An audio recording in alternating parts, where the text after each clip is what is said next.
Boyono. Pangapunten Pikulun. Jeneng entos pinanggih kaliyan Dewa Amral. Menika pinanggih kanala garinging nyandhang kados Bathara Guru. Petruk ingkang nyandhang kados Bathara Brahma. Pamor ingkang nyandhang kados Yamadipati Satemah kula dipun ajar Pikulun. Yen pancen kaya ngono, ya ngumputulun Bathara Kresna sing bisa ngandhekake.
Tretane palumbang bening sekar jenam bangan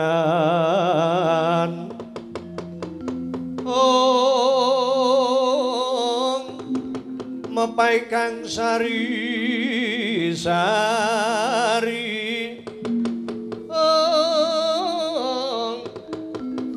Indo taman ngaraga suka ungganing putri mandili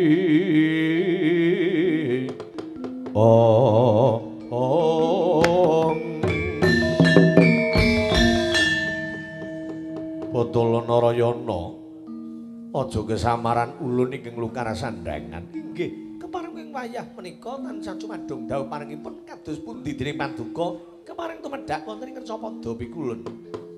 Kawruhan ana gegere kayangan nyumungsuka murkane Dewa Amral. Anggone mbarang ngamuk satemah kayangan kaya ketaman goro-goro.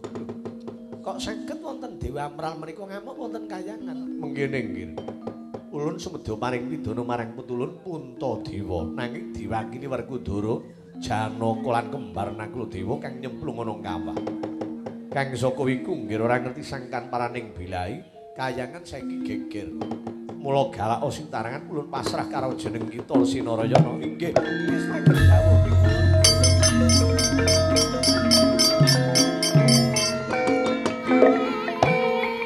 Nanging kula menika ndarbeni panyuwune jeneng kita ki apa? Menawi kula saged nentremaken kayangan. Kula nyuwun tulung kalepatanipun para pendhawa menika enggal dipun paringi pangacami. Yayi Werkudara, Yayi Janaka, Yayi kembar enggal dipun entasaken saking Kalacandra dipun. Iya, ulun sumedya haminangkane nggih.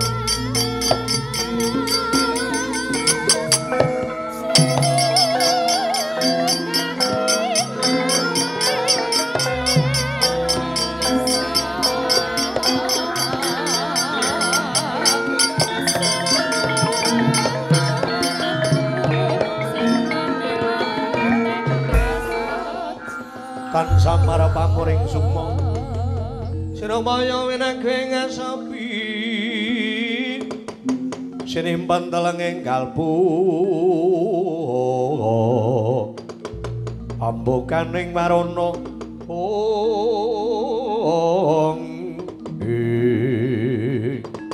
kacarita wong agung berarti Prabu Sri Bathara Kresna dasar Nalindra titis sing Wisnu dewaning andum kabagyan sigra sirap asu tunggal anyampe Kyai Kesawa dayaning Bedhor Kesawa ical ing nata ndrati ngrapalaken Trikrama dadi buta pitung gunung gedhe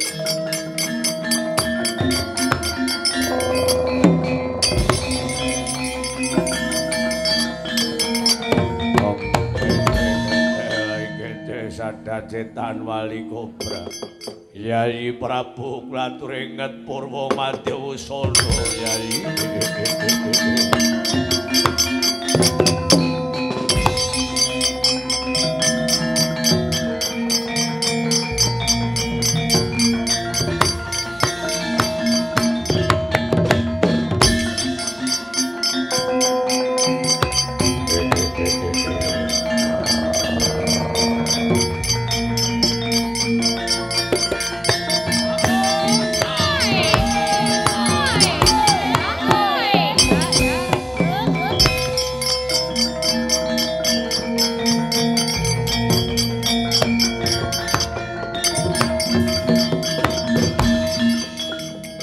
gumulung mengremping wadya Rudha gorore kagiri-giring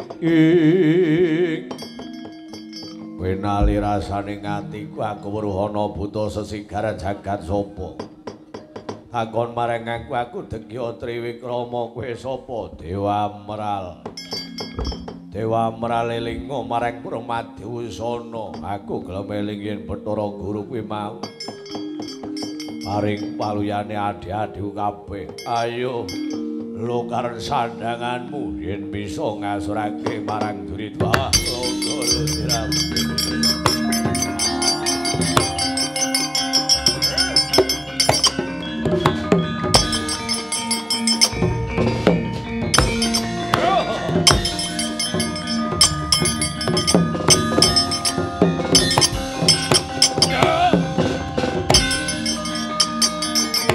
Carita kirukit tanuna ing kali Dewa Meral babar Prabu Puntadewa Triwikrama babar nata Ndurati Prabu Bathara Kresna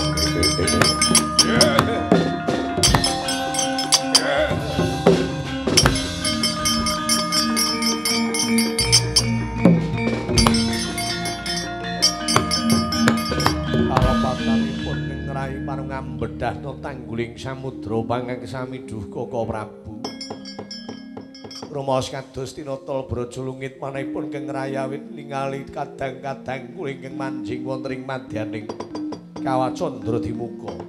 Yayi Prabu, matur inget Pramadewusana Yayi Prabu ingkang ngraka marang ngendhaken Yayi Prabu anggenipun wujud Brahala awit Dewa Bathara Guru menika sampun raos lepat sumedha angluwari dhateng keng rayipun Pandhawa.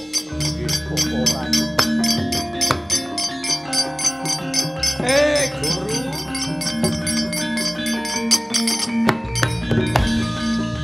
rumangsa luput apa durung rumangsa luput apa durung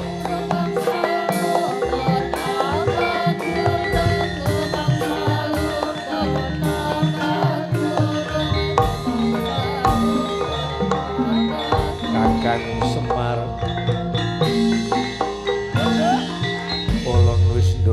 marang keluputan Kakang. Narada. Rekenjang Garuda yang eleng-eleng piye Kakang Semar? Wis krungu dhewe yen Nadi Guru saiki wis rumangsa luput. Kakang Ismaya. Ismaya kang bisa ngendhake Nilakanta mulane Nilakanta lan Ismaya. Dewa siji kudu manunggal padha-padha putrane Sang Hyang Tunggal. Yo Kakang. Ulun rumangsa luput.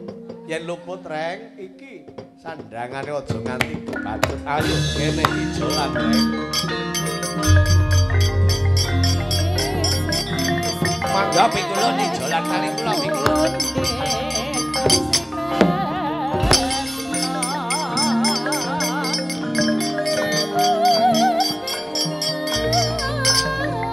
Kula rumaos lepat kok. Yen pancen luput saiki sandanganmu dinggo dening Mitra. Kae njaluk ngapura karo Panakawan. Mitra aku njaluk ngapura. Monggo kula dipunang malih.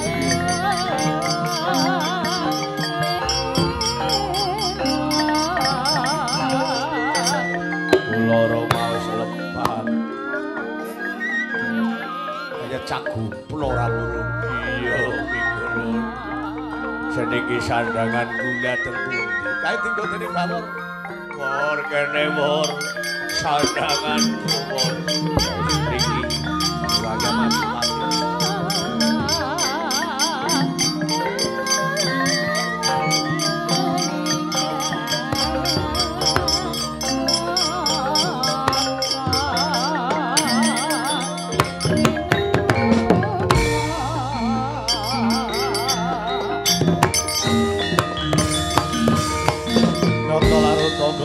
Sang Guru kula Yamata Sang Sri Kakang Semar kepiye Adi Guru Kakang Narada kepiye Adi Guru kepiye Ulun wis krasa rumangsa luput kang saka iku Puntadewa Werkudara Janaka lan si kembar bakal tak luari saka ing Kawah Candradimuka.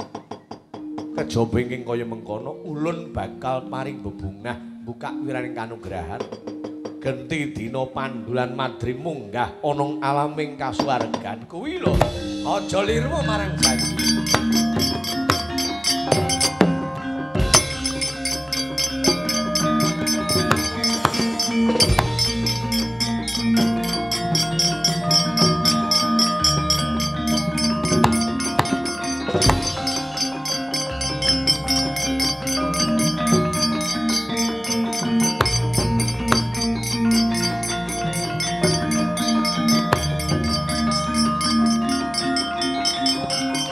Yayi Werkudara Yayi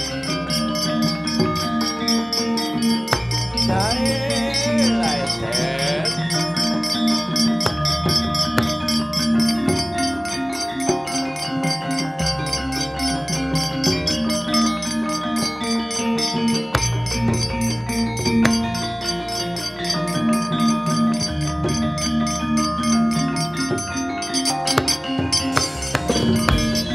Semare goden prayitna semore reka bale gilar-gilar ana Jaka semedyaning latar kadangipun Kakang Dimas Werkudarana tuna luput waku nyuwun pangapura sena. Wah mbarporan diluput sing luput adi-adi murai sendhaka marang tentring Amarta. Inggih Koko Prabu sampun dados sak mesinipun dados putra menika ngluhuraken asmanipun tiyang sepuh paduka minangka dados wakilipun para pepundhen ingkang sampun kondur wonten alaming kasidan. Inggih boten dados menapa kula dados korban boten dados menapa. Boten dados menapa Koko Prabu. Ndara Bima kawuningana Den sakmenika Bathara Guru sampun ndodho dhateng kelepatan lantaran atur kula panjenengan kula trimentas saking alaming pasiksan ingkang dipun wastani Kawah Candradimuka lan ing mangke gentos lelampahan ingkang Rama Prabu Pandhu dalah ingkang Ibu Madrim menika dipun parangaken manggen wonten swarga Tundasanga. Niki jenenge lakon sing apik. Gegambaran ing lelakon anak sing iso mikul dhuwur mendem jero asmane wong tuwa. Contone para Pandhawa 5 lirik kaya Antiga sak petarangan pecah siji liyane melu krasa rekoso siji liyane melu ngrasake. Monggo kamukten Ngamarta dipun lajengaken lan menika para murkaning balane Pendhita Ndara dipun singkiraken kemawon.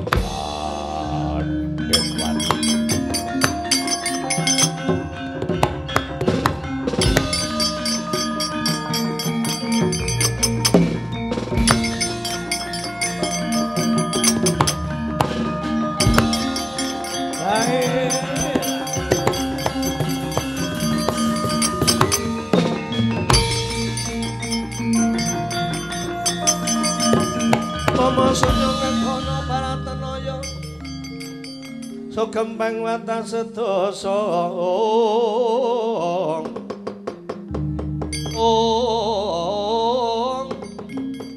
Sugembang watas sedasa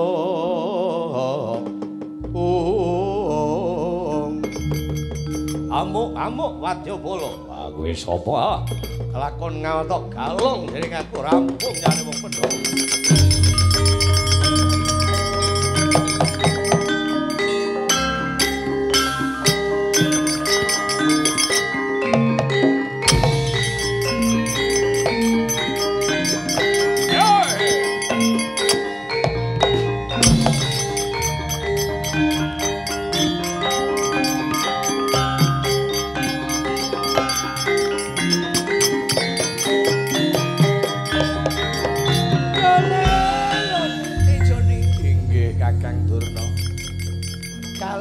Sing tu tak rada banter dikene.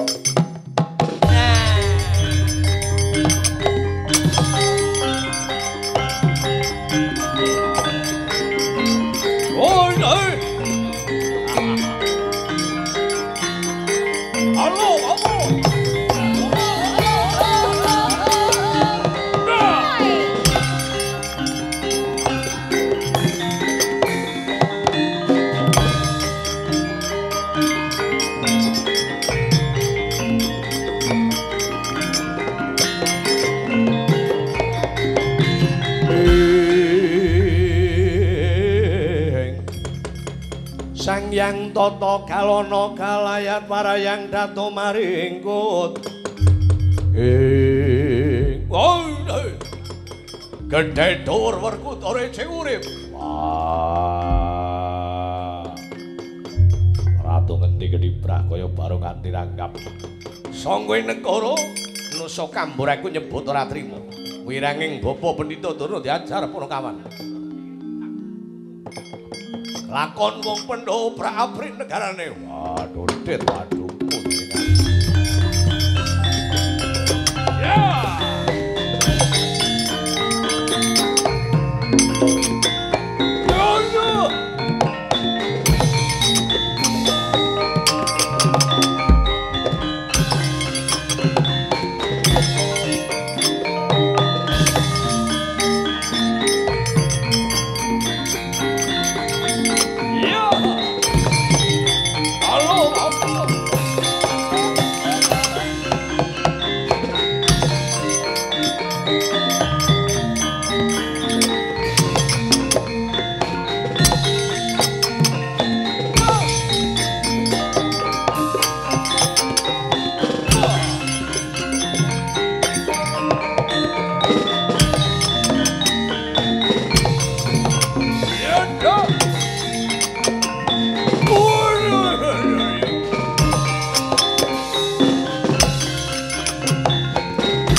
Den sinampak ra sing manah kula, Gus.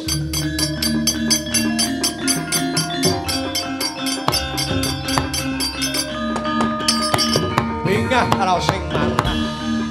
Awit kula menika rumaos, mongkok ingkang dados manahipun dene Pandhawa menika mboten nate saged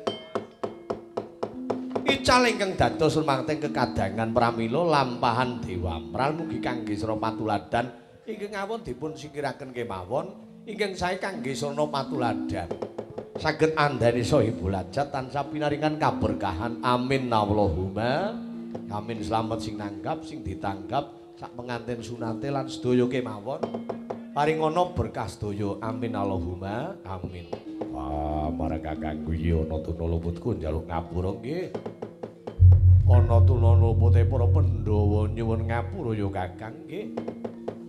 Pun giden pungkasane ngatur kula Jaya Jaya Wijayanti. Surasudira Jatingan Sultan Kapil Paramastuti. Rahayu rahayu kang kinanggih. Singkung para sedaya. Bila tiba daya assalamualaikum warahmatullahi